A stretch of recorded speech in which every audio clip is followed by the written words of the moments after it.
আসসালামু আলাইকুম রহমতুল্লাহ। আমি লিজা আক্তার আমাদের ইউটিউব চ্যানেল থেকে জানাচ্ছি আপনাদের সবাইকে স্বাগতম। আজকের ভিডিওতে আমি আলোচনা করব আশাওড়া গাছ ও ফলের ঔষধি গুণাগুণ নিয়ে। আশাওড়া গাছ ও ফল আমাদের শরীরের কি কি রোগের সমস্যার সমাধান করতে সহায়তা করে। আশাওড়া গাছ ও ফল একটি ঔষধি গুণসম্পন্ন ওষুধ, যা আমাদের নানান রোগের জন্য আয়ুর্বেদ ভেষজ ওষুধ হিসাবে ব্যবহৃত হয়ে আসছে সেই প্রাচীনকাল থেকে। আশাওড়া ফল বিভিন্ন রোগের চিকিৎসায় ব্যবহার হয়, যেমন দাঁতের ব্যথা, ডায়রিয়া, কুষ্ঠরোগ ও ক্যান্সারের মতো রোগেও আশাওড়া গাছ ও ফল ব্যবহৃত হয়। আশাওড়া গাছ একটি রক্তশূন্যতা ও জন্ডিসের রোগ নিরাময়ের জন্য বেশ কার্যকর।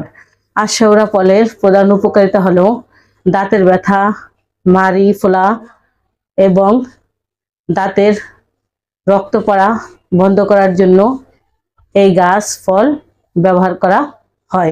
এছাড়াও ডায়রিয়া চিকিৎসায় আশাওড়া গাছের ফল ও পাতা ব্যবহার করা হয়। কুষ্ঠ ও ক্যান্সার রোগের জন্য এই গাছের ফল ও পাতা ব্যবহার করা হয়।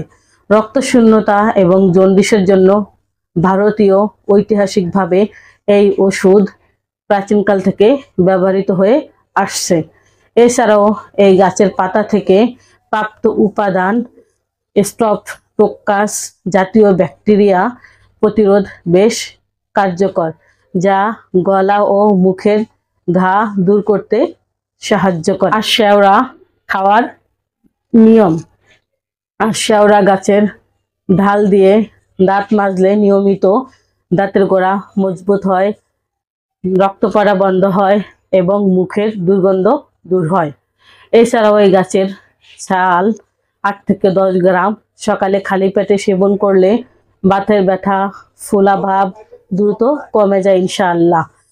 আশাওড়া গাছের কাঁচা শিকড় বেটে 10 গ্রাম সকালে খালি পেটে সেবন করলে যে কোনো জন্ডিস নিরাময়ের জন্য বেশ কার্যকর।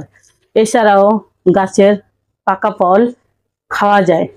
পাকা ফল বেশ উপকারী, তবে কাঁচা ফল খাওয়া যাবে না। পাকা ফল খাওয়ার পর বিচি ফেলে দিতে হবে, কারণ বিচি বিষাক্ত হতে পারে। এই আশাওড়া গাছ ও ফল সেই প্রাচীনকাল থেকে তার নানা গুণের কারণে আয়ুর্বেদ ভেষজ ওষুধ হিসেবে ব্যবহৃত হয়ে আসছে। এই গাছগাছালি আল্লাহর দেওয়া মানব দেহের জন্য খুব উপকারী। তাই আসুন আমরা আয়ুর্বেদ চিকিৎসা নেই। আয়ুর্বেদ চিকিৎসার কোনো পার্শ্ব প্রতিক্রিয়া নেই। আমরা কাটা এবং সেলাই ছাড়া থ্যালাসেমিয়া বা রক্তশূন্যতা সহ সকল রোগের ওষুধ এবং চিকিৎসা দিয়ে থাকি। তাই যে কোনো রোগের জন্য আমাদের সাথে যোগাযোগ করার জন্য স্ক্রিনে দেওয়া ফোন নাম্বারে কল করতে পারেন। আমাদের ঠিকানা হলো কাউন্দিয়া বাজার, দিয়াবাড়ি ঘাট, ঢাকা মিরপুর 1। এত সময় আমাদের সাথে থাকার জন্য আপনাদের সবাইকে অসংখ্য ধন্যবাদ। আজ এই পর্যন্তই। সবাই ভালো থাকেন, সুস্থ থাকেন। দেখা হবে পরবর্তীতে নতুন কোনো ভিডিও নিয়ে। আসসালামু আলাইকুম রহমতুল্লাহ। আল্লাহ হাফেজ।